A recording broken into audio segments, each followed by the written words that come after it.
Shalom, selamat malam buat kita semuanya. Kita akan mulai ibadah kategorial ministry kita pada saat ini. Mari kita persiapkan hati kita memuji Tuhan, kita katakan, Bapa, Engkau sungguh baik.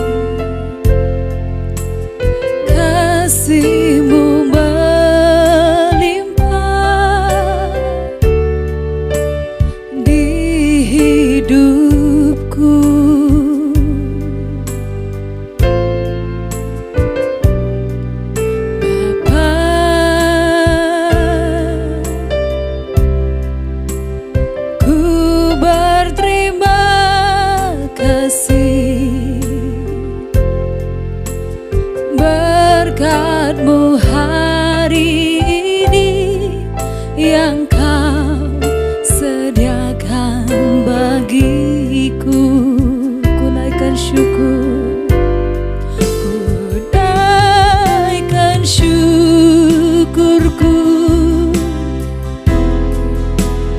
buat hari yang Kau beri.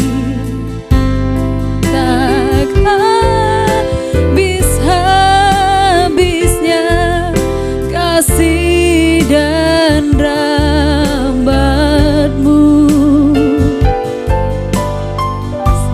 selalu baru dan tak pernah terlambat. Pertolongan-Mu besar, setia-Mu di sepanjang hidupku. Kita nyanyikan lagu ini dari awal, kita katakan, Bapa, Engkau sungguh baik. Bapa,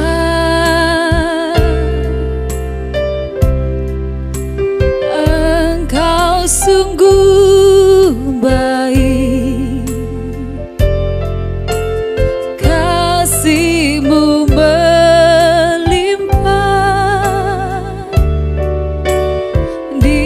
hidupku.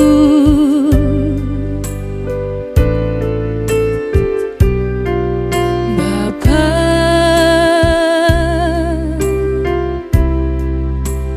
ku berterima kasih,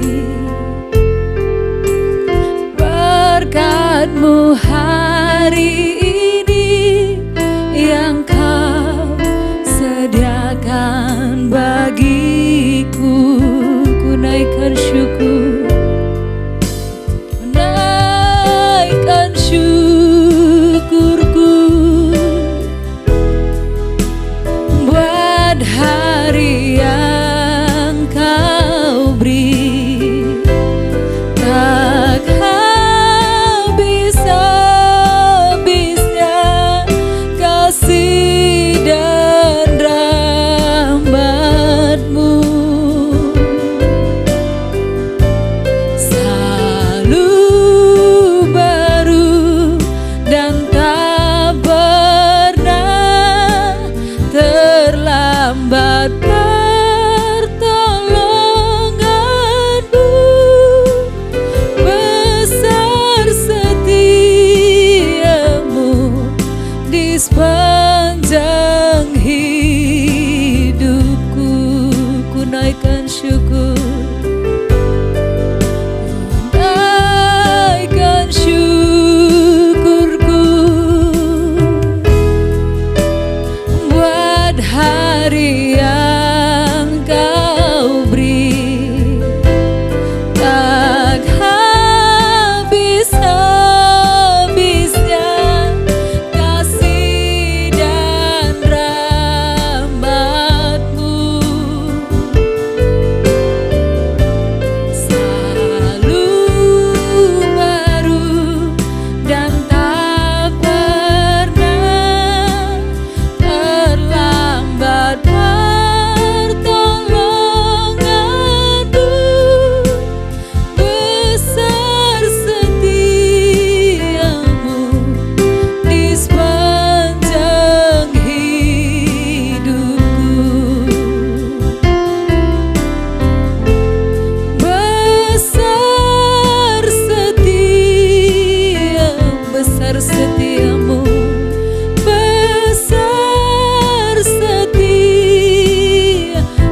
besar setiamu, besar setiamu di sepanjang hidupku. Haleluya, sungguh besar setiamu Tuhan, sungguh besar setiamu Yesus.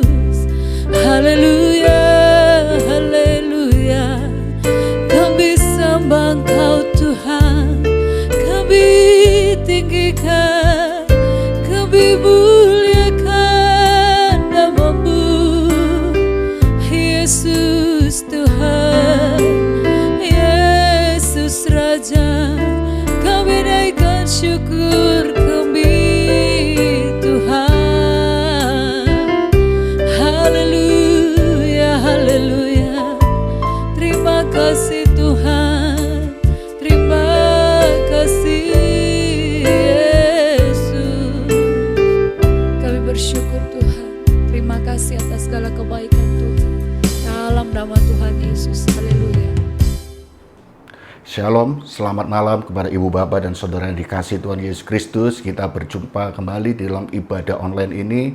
Biarlah firman Tuhan akan menjadi kekuatan bagi kita. Mari kita mulai dengan berdoa. Bapa Surgawi yang kami sembah di dalam nama Tuhan Yesus Kristus, Tuhan ajar kami untuk kami boleh mengerti kebenaran-Mu, untuk menuntun setiap langkah kami, mengevaluasi hidup kami, sehingga kami boleh menjadi umat-Mu, anak-anak-Mu yang berkenan dan mendapatkan janji-janji Tuhan di dalam hidup kami. Di dalam nama Tuhan Yesus Kristus kami berdoa dan mengucap syukur. Amin. Ibu, bapak, dan saudara yang dikasihi Tuhan Yesus Kristus, mari kita buka Alkitab kita. Kita buka di dalam Injil Matius pasal 5 ayat yang keempat. Saya akan bacakan untuk ibu bapak semuanya. Demikian firman Tuhan. Berbahagialah orang yang berduka cita karena mereka akan dihibur. Sekali lagi saya ulangi. Berbahagialah orang yang berduka cita karena mereka akan dihibur. Ibu, bapak, dan saudara yang dikasihi Tuhan Yesus Kristus, mungkin ayat ini menggelitik hati kita atau bahkan membuat kita tuh penasaran atau kita tidak percaya kenapa kita harus berbahagia dikala kita berduka cita. Karena dalam kehidupan kita seringkali muncul ketika orang berbahagia itulah berdampak atau itu ditimbulkan karena adanya keberhasilan, kesuksesan ataupun apa yang kita dapatkan, apa yang kita rindukan dapat terpenuhi. Tetapi duka cita selalu diidentikan dengan suatu penderitaan, kesusahan, kehilangan, baik itu orang yang kita cintai atau barang yang kita cintai atau peliharaan yang kita sayangi. Dan itulah terjadi antara kebahagiaan dengan kedukaan, itu terjadi kontradiksi. Tetapi firman Tuhan ini ya dan amin, bahwa Tuhan Yesus berkata, berbahagialah orang yang berduka cita karena mereka akan dihibur. Kita lihat tujuan Tuhan Yesus datang ke dunia ini. Apa sih tujuan Tuhan Yesus datang ke dunia ini? Tuhan Yesus datang ke dunia ini untuk membebaskan umat pada masa itu. Tuhan Yesus datang ke dunia ingin memberikan kebahagiaan bagi kita semua. Nah, saudara, pada masa itu kehidupan bangsa Israel di dalam tekanan hukum Taurat, kehidupan mereka secara fisik mereka hidup. Tetapi secara rohani atau jiwani mereka adalah mati. Mereka hidup di dalam penderitaan demi penderitaan, baik itu di dalam kehidupan agamawi mereka ataupun di dalam penjajahan, perbudakan yang terjadi pada masa itu. Di dalam kehidupan agamawi mereka tertekan, menderita karena apa? Karena ada hukum Taurat yang mengekang mereka, menindas mereka. Bayangkan kalau kita memikirkan hukum Taurat itu. Hukum Taurat itu bukan hanya berbicara 10 perintah Allah. Bukan hanya berbicara tentang kata-kata yang tertulis dalam Taurat. Tetapi banyak adat istiadat, budaya, tradisi yang tidak tercatat tertulis itu juga masuk di dalam hukum Taurat. Jadi hukum Taurat itu berisi apa? Baik yang tertulis ataupun yang tidak tertulis. Saudara, bayangkan Manusia hidup di dalam tekanan, dalam kungkungan hukum Taurat. Engkau akan mandi juga diatur, engkau akan keluar rumah diatur, semua diatur dalam hidup kita. Bayangkan bagaimana manusia secara jasmani dia hidup, tetapi secara rohani dia mati. Karena di dalam penderitaan demi penderitaan. Sehingga Tuhan Yesus katakan ketika dia mengajar di atas bukit, kata pertama yang dikatakan Tuhan Yesus, berbahagialah. Karena inilah tujuan utama Tuhan Yesus datang ke dunia ini. Nah, bukan untuk memberikan penderitaan, tapi kebahagiaan. Nah, Ibu, Bapak, dan Saudara dikasih Tuhan Yesus Kristus. Tentu kita berbicara, kita merenung apa yang dimaksud duka cita yang dimaksud oleh Tuhan Yesus. Kalau kita melihat ini, maka kita bisa melihat di dalam 2 Korintus, ya. Di dalam 2 Korintus, ya, 2 Korintus pasal yang ke-7 ayat yang ke-10, demikian firman Tuhan. Jadi yang dimaksud dengan duka cita yang menimbulkan kebahagiaan dan yang akan mendapat penghiburan dari Tuhan adalah, kita lihat di dalam 2 Korintus pasal 7 ayat yang ke-10. Sebab duka cita menurut kehendak Allah menghasilkan pertobatan yang membawa keselamatan dan yang tidak akan disesalkan. Tetapi duka cita yang dari dunia ini menghasilkan kematian. Jadi yang dimaksudkan Tuhan Yesus dan itu ditegaskan juga melalui oleh Rasul Paulus adalah duka cita yang dikehendaki Allah adalah yang menghasilkan pertobatan, yang membawa kepada keselamatan. Jadi duka cita yang dimaksud oleh Tuhan Yesus dan ini diajarkan juga oleh Rasul Paulus adalah yang menghasilkan pertobatan dan membawa kepada keselamatan. Bukan karena duka cita menderita karena apa? Karena diri kita sendiri. Kehilangan orang-orang yang kita cintai, kehilangan peliharaan yang kita sayangi, benda-benda yang telah hilang dari diri kita. Bukan. Tetapi karena apa? Karena duka cita yang membawa pada pertobatan dan keselamatan. Nah, Ibu, Bapak, dan Saudara yang dikasihi Tuhan Yesus Kristus, inilah yang dimaksud duka cita. Dengan kata lain, kita boleh berduka, kita boleh bersedih, kita boleh bersusah, kita boleh menderita karena apa? Karena jiwa-jiwa yang belum mengenal Tuhan Yesus Kristus. Kita boleh susah karena apa? Masih di sekitar kita banyak orang yang masih hidup di dalam kegelapan. Masih hidup di dalam dosa. Itulah yang menjadi beban kita. Ibu, Bapak, dan Saudara dikasihi Tuhan Yesus Kristus. Gembala kita, penatua kita, sudah almarhum, ya, sudah meninggalkan kita terlebih dahulu. Pendeta Dr. Sewi Elia Huang, dia sudah meninggalkan kita. Tetapi ketika penghiburan dan kesaksian dari keluarga, itu yang menjadi kekuatan dan menjadi suatu kebanggaan bagi kita semua tentunya harusnya. Keluarga mengatakan ketika dalam kesaksian, di dalam penghiburan, bahwa di dalam satu keluarga yang pertama kali percaya Tuhan adalah beliau, almarhum Pendeta Dr. Sewi Elia Huang. Kemudian merambah kepada saudara-saudara yang lain akhirnya menerima Tuhan Yesus Kristus. Di dalam keluarga inti yang terakhir menerima Tuhan Yesus adalah papanya. Dan dilanjut dia katakan om-omnya juga percaya Tuhan. Karena apa? Didoakan oleh almarhum, oleh beliau. Dan akhirnya omnya percaya kepada Tuhan. Nah, saudara, dia susah, dia menderita. Tetapi ada suatu duka cita yang dihibur oleh Tuhan. Karena apa? Dia sudah menyelesaikan pekerjaannya, dia telah menyelesaikan pertandingannya. Banyak orang bertobat dan dibawa di dalam hidup keselamatan kepada Tuhan Yesus Kristus. Nah, saudara, ini yang dimaksud. Dan ada penghiburan-penghiburan. Oleh sebab itu, saudara yang dikasihi Tuhan Yesus Kristus, mari kita. Kalau saudara ingin mendapat penghiburan dari Tuhan, maka bukan duka cita yang karena kita kehilangan untuk diri kita. Orang yang kita cintai telah meninggalkan kita, aku bersedih berlarut-larut. Tidak. Tetapi karena apa? Kita lihat jiwa-jiwa. Kita lihat bahwa Injil belum diberitakan ke segala bangsa. Dan inilah menjadi tugas kita. Saat ini kita punya beban, pekerjaan. Itu untuk menjangkau jiwa-jiwa.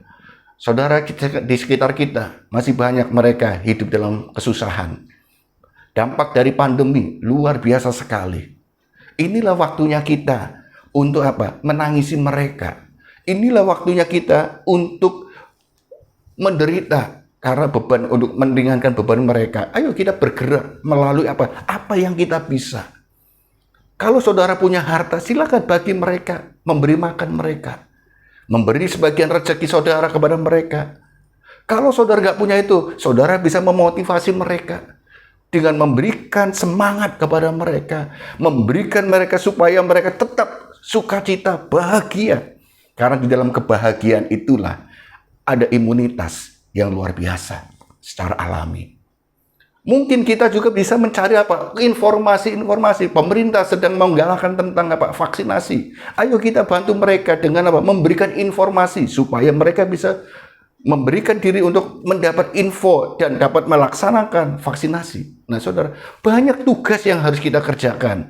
Dan kita perlu menangisi mereka karena mereka hidup. Secara jasmani mereka hidup, tetapi secara rohani mereka pada dasarnya mati. Nah, ibu, bapak, dan saudara dikasih Tuhan Yesus Kristus. Jadi mari tangisilah orang-orang yang belum menerima Tuhan. Tangisilah jiwa-jiwa dan tangisilah supaya bagaimana Injil dapat diberitakan. Saudara, jaga sikap kita, jaga hati kita, jaga tutur kata kita supaya jangan jadi batu sandungan orang lain atau menyakiti hati orang lain. Ketika kita menjadi batu sandungan bagi orang lain, atau kita menyakiti hati orang lain, maka bagaimana Injil akan diberitakan kepada mereka. Jadi mari jadilah terang di tengah-tengah mereka. Jadilah berkat di tengah-tengah mereka. Jadilah kita sahabat untuk mereka. Untuk apa? Supaya keberadaan kita sebagai terang bagi dunia ini yang Tuhan berikan kepada kita, sebagai firman yang hidup, suratan Kristus yang terbuka, bisa diterima dan dibaca oleh semua orang. Dan kuncinya adalah nanti Injil dapat diberitakan. Jiwa-jiwa dapat dimenangkan untuk menerima Tuhan Yesus Kristus sebagai Tuhan dan Juru Selamat. Mereka bertobat dan hidup di dalam keselamatan. Nah, saudara, mari kita pikirkan bersama. Ada satu firman Tuhan ketika Tuhan Yesus berbicara kepada murid-muridnya. Bagaimana kita untuk mengubah hidup kita supaya kita mengimplementasikan hidup di dalam pengabaran Injil untuk mengikut Tuhan Yesus Kristus. Di dalam Matius pasal 16, di dalam Injil Matius pasal 16 ayat 24 dan 25 dikatakan demikian. Lalu Yesus berkata kepada mereka, kepada murid-muridnya, setiap orang yang mau mengikut aku, ia harus menyangkal dirinya, memikul salibnya dan mengikut aku. Karena barang siapa mau menyelamatkan nyawanya, ia akan kehilangan nyawanya. Tetapi barang siapa kehilangan nyawanya karena aku, Yesus, ia akan memperolehnya. Saudara, kebahagiaan kita ketika kita menjadi pengikut Kristus. Seperti kata Tuhan Yesus di dalam ayat utama kita, ayat mas kita. Berbahagialah orang yang berduka cita, karena dia akan dihiburkan. Kita akan mendapat kebahagiaan ketika kita dihiburkan Tuhan karena kita menderita, kita duka cita karena melihat jiwa-jiwa pekabaran Injil belum kita sampaikan kepada mereka semua. Nah, kebahagiaan sesungguhnya ketika kita menjadi pengikut Kristus, maka yang perlu kita lakukan adalah ayat firman Tuhan katakan, setiap orang yang mengikut aku, ia harus menyangkal dirinya. Menyangkal. Jadi bagaimana kita bisa berubah, berbeda dengan mereka semua? Untuk menunjukkan bahwa kita di orang yang sudah bertobat, sudah diselamatkan, maka hidup kita bukan hidup yang agamawi. Kalau kita masih hidup agamawi yang terkungkung dalam aturan-aturan, ketetapan-ketetapan, tradisi-tradisi, maka kita tidak akan mendapatkan kebahagiaan, justru penderitaan. Nah, inilah Tuhan Yesus katakan, kalau engkau ingin mengikut aku, sangkal diri. Artinya apa? Cara hidup kita, cara ibadah kita yang agamawi itu kita ubah. Tuhan Yesus hanya memberikan dua hukum yang utama. Ketika engkau mengasihi Tuhan, kasihilah sesamamu. Dengan apa? Dengan kita mengasihi sesama, jangan sakiti hati orang. Nah, Ibu, Bapak, dan Saudara dikasih Tuhan Yesus Kristus, maka cara ibadah kita yang agamawi kita ubah. Tuhan Yesus tidak pernah mengajarkan engkau beribadah harus menghadap ke sana, melakukan kegiatan-kegiatan dengan aturan-aturan yang demikian. Tidak. Tapi Tuhan Yesus katakan di dalam Roma pasal 12 ayat 1, persembahkan tubuh yang hidup dan yang kudus. Kita persembahkan semuanya. Dan di ayat yang kedua dikatakan ada apa? Jangan serupa dengan dunia. Berubah. Artinya apa? Bahwa kita memiliki perbedaan, ada suatu perubahan. Manusia baru kita. Bukan menjadi manusia yang lama yang terikat dengan dosa karena dosa keturunan, tetapi melalui korban Yesus di kayu salib, kita sudah dimerdekakan, kita sudah dibebaskan.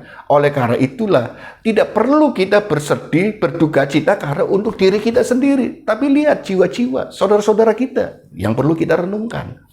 Nah, Ibu, Bapak, dan Saudara yang dikasih Tuhan Yesus Kristus, mari di dalam kita mengikut Tuhan, sangkal diri. Cara ibadah kita harus mengikuti cara, tidak perlu dengan aturan, tetapi hati dan hidup kita, mari kita persembahkan kepada Tuhan. Itulah ibadah yang sejati. Jadi bukan dengan cara demikian, diatur demikian, begini, begitu, tidak. Tetapi karena apa?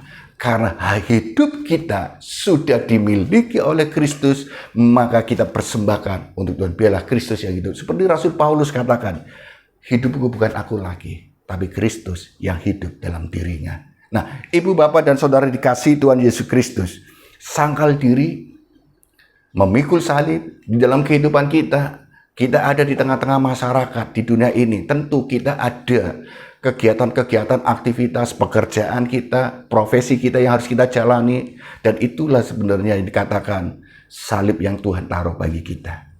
Bagaimana kita melakukan tugas itu? Apakah kita ingin untuk diri kita, memperkaya diri kita, untuk kepentingan diri kita, egois kita, ataukah kita juga peduli dengan orang-orang yang lain? Mari saatnya kita menjadi berkat untuk mereka. Saatnya kita menjadi saksi bagi mereka melalui kehidupan kita, melalui pekerjaan kita, melalui profesi yang Ibu, Bapak sedang geluti, baik itu sebagai mahasiswa, sebagai karyawan, ataupun sebagai wirausahawan. Silakan jalani. Melalui kehidupan rumah tangga kita, bisa menjadi berkat untuk mereka semua melalui pekerjaan-pekerjaan kita. Itulah salib yang kita tanggung. Apakah salib itu menjadi beban bagi kita, ataukah itu menjadi sesuatu yang ringan? Kalau kita memikul bersama dengan Tuhan, andalkan Tuhan, hidupku bukan aku lagi, tapi Kristus yang hidup, maka apa yang terjadi? Salib itu akan ringan. Karena apa? Kita ini hanya alatnya Tuhan. Kita lakukan semuanya atas pimpinan dan penyertaan Tuhan. Kita melakukan segala sesuatu karena perlindungan Tuhan, bukan yang lain. Apa yang kita kerjakan mungkin saat ini belum bisa kita menemukan jalan atau solusi yang harus kita kerjakan. Tunggu waktunya Tuhan. Jangan menyerah. Jangan putus asa. Inilah yang dinasihatkan oleh Rasul Paulus. Kita lihat dalam ayat di dalam Roma pasal 5 ayat 1 sampai 6. Demikian firman Tuhan. Saya akan bacakan untuk Ibu, Bapak semuanya. Roma pasal 5 ayat 1 sampai dengan 6. Sebab itu kita yang dibenarkan karena iman, kita hidup dalam damai sejahtera dengan Allah oleh karena Tuhan kita Yesus Kristus. Kita hidup di dalam damai sejahtera karena iman kita kepada Tuhan, kita dibenarkan dan hidup kita dalam damai sejahtera. Hati kita tidak memiliki musuh, hati kita selalu tenang sehingga kita bisa melakukan semuanya karena apa? Ada Tuhan dalam hidup kita. Dengan Allah oleh karena Tuhan kita Yesus Kristus, oleh Dia kita juga beroleh jalan masuk oleh iman kepada kasih karunia. Tuhan mengkaruniakan. Ketika kita menderita itu adalah karena apa? Karunia.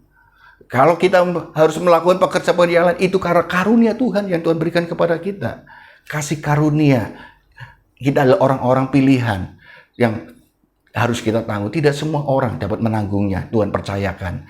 Kita adalah orang-orang pilihan Tuhan yang diberi kasih karunia itu. Di dalam kasih karunia itu kita berdiri dan bermegah. Di dalam kasih karunia kita berdiri dan bermegah, kita bangga. Dalam pengharapan akan menerima kemuliaan. Dalam pengharapan, di dalam kita menerima kasih karunia itu, kita boleh bangga karena di dalam pengharapan kita akan menerima kemuliaan Tuhan. Ketika kita berserah kepada Tuhan, Kita melekat kepada Tuhan, ya, kita adalah orang-orang pilihan Allah yang menerima kasih karunia. Kita boleh bangga bahwa pengharapan kita itu pasti. Dan pengharapan yang pasti itu adalah menerima kemuliaan Allah. Jadi jerih lelah kita yang kita kerjakan saat ini dan akan kita jalan terus-menerus tidak akan sia-sia. Tuhan akan perhitungkan. Tuhan akan perhitungkan. Ending kita, goal kita kan tentu ingin apa? Surga yang mulia, hidup kekal, dan itu dijaminkan oleh Tuhan bagi kita yang mengasihi Dia. Itu akan kita dapatkan. Dan hidup di dunia ini, karena kita masih hidup di dunia ini, melakukan segala aktivitas, kita memerlukan segala sesuatu. Ingat, Tuhan akan memelihara hidup ibu bapak dan saya. Jadi jangan khawatir, jangan takut. Tetap melekat kepada Tuhan. Tetap andalkan Tuhan. Biarlah Kristus yang hidup dalam hidup saudara. Biarlah Kristus yang menggerakkan setiap tindakan ibu bapak. Biarlah Kristus yang menggerakkan tutur kata kita.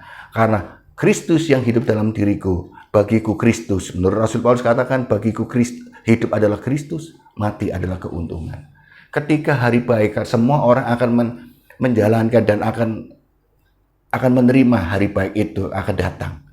Tetapi ketika hari baik itu tiba, apa yang harus kita peroleh?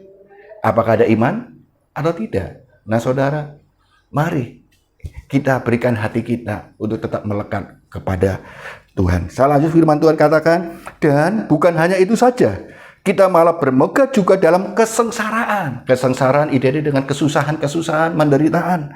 Tetapi kita boleh bermegah karena ini juga suatu kebanggaan ketika kita bermegah, kita sengsara karena Kristus, karena pengabaran Injil, karena kita menangisi jiwa-jiwa, karena kita akan dihiburkan oleh Tuhan, karena kesengsaraan di dalam Kristus, karena kita memberitakan Injil, karena kita menangisi jiwa-jiwa, akan melahirkan apa? Menimbulkan ketekunan. Tekun di dalam pekerjaan kita, tekun di dalam kita belajar, tekun di dalam kehidupan kita. Dan orang yang tekun, saya yakin dan pasti akan berhasil. Dan saudara, milihlah ketekunan. Dan ketekunan menimbulkan tahan uji. Dan tahan uji menimbulkan pengharapan. Saudara, ketika saudara tekun, maka itu akan menjadi kebiasaan. Dan itu akhirnya menjadi apa? Gaya hidup. Tekanan apapun, saudara akan tahan uji. Karena apa? Sudah terbentuk karakternya. Sudah terbentuk bahwa saudara ini adalah orang yang kuat. Baik itu karakternya kuat, itu tidak akan terganggu. Oleh karena itulah pembentukan karakter yang terbaik adalah didiklah anak dari usia yang disebut kalau menurut psikologi adalah apa? Golden age, 0 sampai 5 tahun, itulah pembentukan dasar karakter. Mari kita bentuk dia menjadi orang-orang yang kuat. Jangan kita bebankan anak-anak kita dalam mendidik prestasi-prestasi. Mari bebankan kita, mari kita didik untuk memiliki basic yang kuat. Karakter yang kuat, supaya apa? Di dalam menghadapi situasi kondisi yang sulit, dia akan kuat. Apalagi kali kita sebagai pemimpin-pemimpin rohani, kita sebagai hamba Tuhan, mari didiklah jemaat, supaya jemaat memiliki karakter yang kuat, iman yang kuat, sehingga di dalam kondisi saat ini, pandemi ini, di mana ibadah secara offline itu sangat prosentasenya kecil, jarang, lebih banyak orang disarankan untuk online, mereka tidak akan mengalami penurunan iman, tetapi imannya tetap berkualitas. Bahkan apapun kondisinya, ekonomi boleh goncang, situasi kondisi boleh goncang, dunia ini boleh goncang, tetapi dia tetap kuat. Nah, ibu bapak dan saudara dikasih Tuhan Yesus Kristus, mari berduka citalah yang diharapkan oleh Tuhan, karena kita menangisi jiwa-jiwa. Pekabaran Injil belum menjangkau semua sudut bangsa. Oleh karena tugas kita lah berduka cita yang diizinkan oleh Tuhan, yang diinginkan Tuhan, yaitu seperti apa dikatakan Rasul Paulus, yang menghasilkan, membawa kepada pertobatan dan menghasilkan keselamatan. Amin, ibu bapak dan saudara. Mari kita berdoa. Segala puji syukur kami naikkan kepadamu Tuhan. Firman-Mu telah memberikan penerangan bagi kami. Dan firman-Mu boleh meneguhkan kami dan koreksilah kami. Untuk kami boleh senantiasa berkenan kepadamu, menjadi alat-Mu. Dan Tuhan, kami bersyukur Engkau telah mengajarkan kami, untuk kami boleh berbahagia karena kami berduka cita. Berduka cita yang membawa pada pertobatan dan keselamatan. Terima kasih Tuhan. Terima kasih. Berkati jemaat Tuhan untuk senantiasa kuat di dalam situasi kondisi apapun, tetap melekat kepada Tuhan dan berharap hanya kepada Tuhan. Terima kasih Tuhan. Di dalam nama Tuhan Yesus Kristus kami berdoa syukur. Pulanglah dan membawa damai. Terimalah damai sejahtera dari Allah Bapa, persekutuan yang indah dengan Yesus Kristus dan penghiburan dari Allah Roh Kudus yang menyertai Ibu Bapa semuanya. Terimalah di dalam nama Tuhan Yesus Kristus sebagai Tuhan dan Juru Selamat kami.